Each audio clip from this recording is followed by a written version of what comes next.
Considering everything that's been happening in Canada recently, the high inflation rates, the housing crisis, how difficult it is to get a house and how expensive rents are right now, and even mortgage really, I'm sure that a lot of people are rethinking and asking themselves, is it still worth coming to Canada in 2024? And if you're watching this, you might probably be asking yourself the same question. Guys, that's what we're going to talk about today. My name is Tara Bolade. On this channel, I talk about everything Canada. I hope that that's the kind of content that you like. And if yes, please stick around and subscribe to this channel. So we're going to talk about the pros and cons of living in Canada. I hope that saying this will help you when you're trying to decide or when you're trying to make decisions whether to immigrate to Canada or not. And let me say this before we get started. Immigrating is personal. It's a personal thing. And there are a lot of things that goes into deciding whether to immigrate or not. For example, I moved from Nigeria. Nigeria is a developing country to Canada. Canada is considered as a developed country. So I'm moving from a developing country to a developed country. If, for example, you are moving from a developed country to another developed country, the things that you consider might be different from what I consider, that I would consider, or that I considered when I was immigrating. Although as humans, we all want the same thing, really. We all want the good quality of life and all that, but there might still be some very little details that might be of concern to you if you move from a developed country to another developed country. But this video is from the perspective of someone moving from a developing country, which is Nigeria, to a developed country, which is Canada. So we're going to talk about the pros and cons of moving to Canada. The first one I want to say is the quality of life. The quality of life in Canada is better than the quality of life in Nigeria, considering that Nigeria is still a developing country.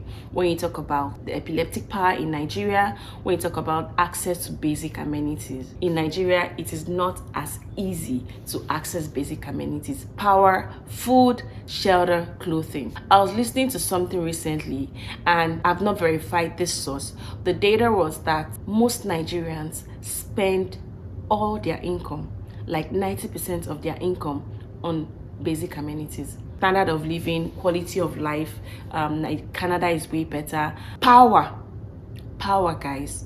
Power in Nigeria is epileptic. Like, today is on, 2 days is off, and today is on for like a few hours, and at least that was the way it was when I was in Nigeria. So, and I remember a story. This happened to me, and it was at that point that I knew. When you have that turning moment, I knew that no, this has to work. It was at that point that I knew that no, I had to leave Nigeria. And I think I've shared this story with a few people. And it was a day that I was working from home, and there was fuel scarcity. Fuel scarcity is when you can't buy, there's nowhere to get fuel. Like, you have to queue, and even queuing at the gas station doesn't even guarantee that you'll get fuel to buy. So there was fuel scarcity in Nigeria at that time, and I was working from home, and the little fuel we're able to get, right, we had to put it in the car because my kids had to go to school and my husband too had to go to work. So in the generator, we had little fuel as well, but we had finished that as well.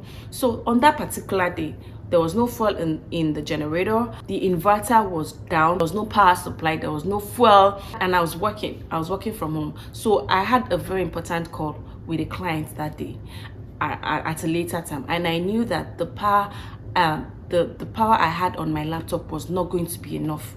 It wasn't going to take me through that meeting. So I needed to charge my laptop for that meeting.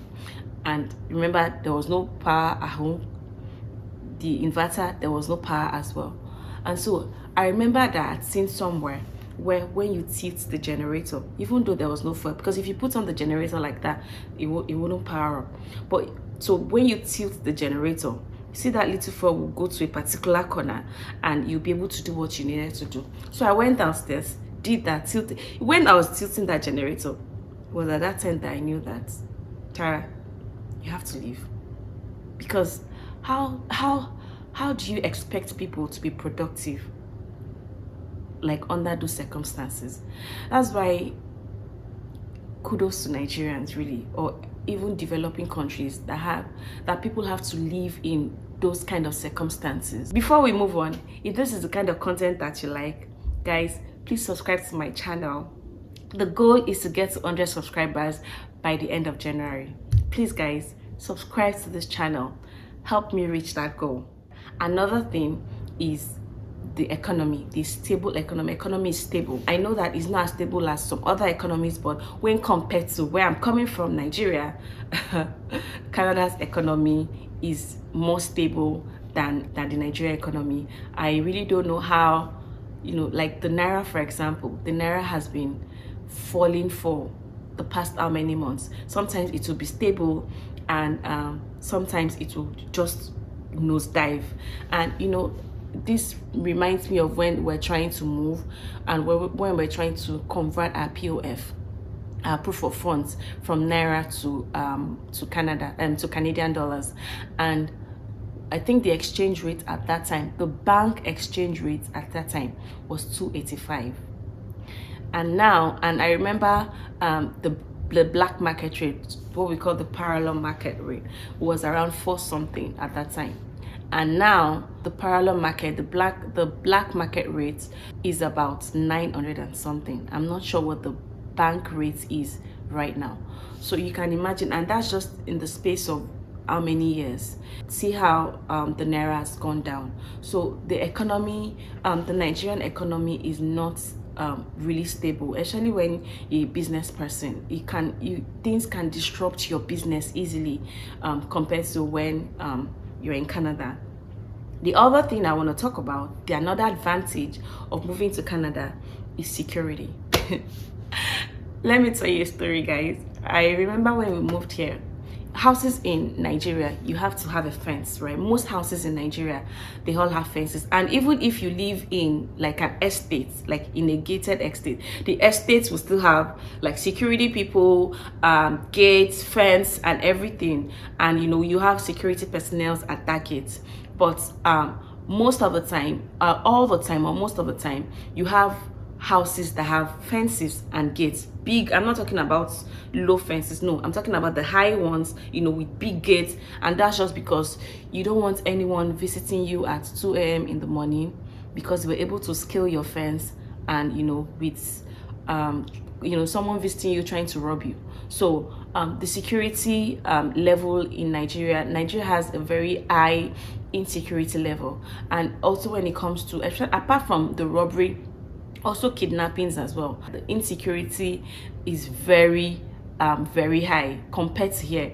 I remember when we moved here, like in Canada, most houses don't have fences. Most houses don't have any fence, and if they do, maybe just those very low fences, right? At least that's what I've seen since I came here. And my husband was feeling very uncomfortable when we first moved here, because he was like, how we have a house and there's no fence? And it was like, even if your house doesn't have a fence, at least maybe your community or the estate will have a fence, right? At least, and they will have security people at the gates or something like that to give you that sense of security. But here in Canada, it's not like that. It's not like the houses are just there. There are no fences, and even if there are fences, they're usually very low, not the very high ones that we're used to back in Nigeria. So I guess that's just because of the level of security. Don't get me wrong, guys. I'm not saying that Canada is like, oh, there are no robberies, there are no issues.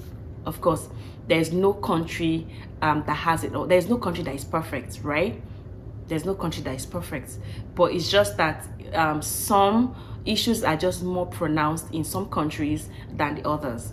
Yeah, so let me just say that. Another thing is, or are the opportunities. You have, when you live in Canada, right, you have more opportunities. You have more opportunities compared to Nigeria. See, in Nigeria, if you have an opportunity, you have to work times 10 the way you work in Canada for that opportunity. and that's just because of the environment that you are in. I'm not saying that you can't be successful or you don't have opportunities in Nigeria, but they're just very extra. You just have to work that extra hard to come by those opportunities, or to create those opportunities for yourself.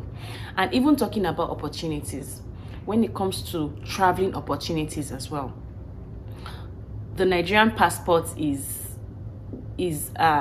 so hard to travel with. I know that there are people that have traveled with Nigerian passports and they travel really well, but for the average Joe in Nigeria, it's really very hard to break into that, to be able to travel to different countries with your Nigerian passport, compared to the travel opportunities that you have when you live in Canada.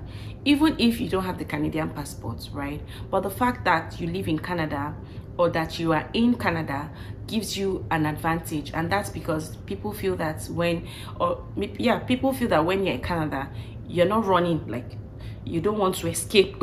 You're not trying to escape to another country. I remember a story that somebody told me, somebody very dear to me told me. She was in Nigeria, and she was trying to apply for a UK visa. And in Nigeria, like, there was like a lot of money in her account, and they still denied her. And then she was in the US, right? And she tried to apply for the same UK visa, even with her account not having as much money as she had in Nigeria then. And she was granted the visa. The same person, same circumstances. The only difference is location, really. So when it comes to opportunities, you have more opportunities in Canada compared to Nigeria that I'm coming from. And the final advantage, or the final point I want to talk about, is schools for the kids, for my kids. That's one of the reasons. My kids are like the major reason why my husband and I decided to leave Nigeria to Canada. And I'm not saying that the schools in Nigeria they're bad, but I think that the way the kids are taught is different. Here, kids are taught to think critically compared to Nigeria. In Nigeria, and I think I prefer that mode of teaching, really. So in Nigeria, kids are taught, when I'm going to give an example, when kids are taught 2 plus 2, you expect them to say 4. Kids are not taught to question why 2 plus 2 is 4, for example, right? Because I schooled in Nigeria too. So kids are not taught to question 2 plus 2. In fact, if you attend university in Nigeria, if you question your lecturer, that's it. You might probably fail that course. And that's because you should not question your teachers. You should accept whatever it is that you're taught. If they tell you 2 plus 2 is 4, accept it, soak it in. During exam, if they ask you 2 plus 2, just put 4. But here in Canada, it's different. They teach kids critical thinking. They want you to, whatever it is that you're being taught, you should know how that translates into the real world, number one. And number two, you shouldn't just accept it. You should be able to question it. They want you to ask why 2 plus 2 is 4. They want you to know why 2 plus 2 is 4. They don't want you to just accept that 2 plus 2 is 4. Their report was always in how they thought critically and how they were able to translate what they were taught into real life situations in class. Yeah, so those are the advantages of schooling, or the advantages of moving to Canada. I know there are a lot of them, but because of time, I've shortened that to just this few points. So let's move on to the disadvantages of moving to Canada. And the first thing that I'll mention, high cost of living. Guys, Canada is expensive. Man! Canada is expensive. Do you guys know Canada has one of the highest internet bill in the world? Yes, they do. That's how expensive Canada is. And I think that is because Canada does not have a lot of competitors when it comes to some things. When it comes to most things. Are you talking about flights? Flights, there are not really a lot of competitors, really. So flights in Canada is also very expensive. The phone bill is expensive. And now even food is also expensive. So the high cost of living in Canada compared to other developed countries is actually very high. So if you're thinking, for example, should I go to another country? Those are the things that you maybe want to check out. What is the cost of living in that place compared to Canada? Really, because those are the things that really affect our daily lives. Another thing is the weather. Canada has just how many months of summer? Just about maybe 3 or 4 months of summer. And the rest is either spring, fall, or winter. It's cold. Anyways, whichever one you want to pick is cold. So it has about 3 months here of summer. So the rest is cold. Guys, let me share this story. I remember a day I went to drop my kids. I was coming back. I was taking a walk and I was coming back. I went to drop them at the bus. I remember I don't drive yet. So I went to drop them off and I was coming back and it was so cold, guys. Like, even though I was wearing a winter jacket, like a very good winter jacket, I was wearing gloves, but because I really don't like cold, I was still cold. And in my head, I was thinking, who sent me? Who sent me message? What am I doing here? You know, I was like, who sent you message, Tara? Who sent you? What are you doing here? You know, and that was what I was thinking till I came into the house. If you don't like the cold, even though I don't, but it's not like a deal breaker for me, right? But if it's a deal breaker for you, abort mission. I'm sure you've heard it before. Like, you know how Canada is. You know how cold Canada is. I'm sure this is not the first place you're hearing it. Or maybe it is, but Canada is cold. Another disadvantage when you come into Canada is jobs. Professional jobs, really. If you're a professional, like a doctor, a lawyer, if you're in the medical field, and if you're a lawyer, and there are some other professions as well, you cannot just transition into them easily.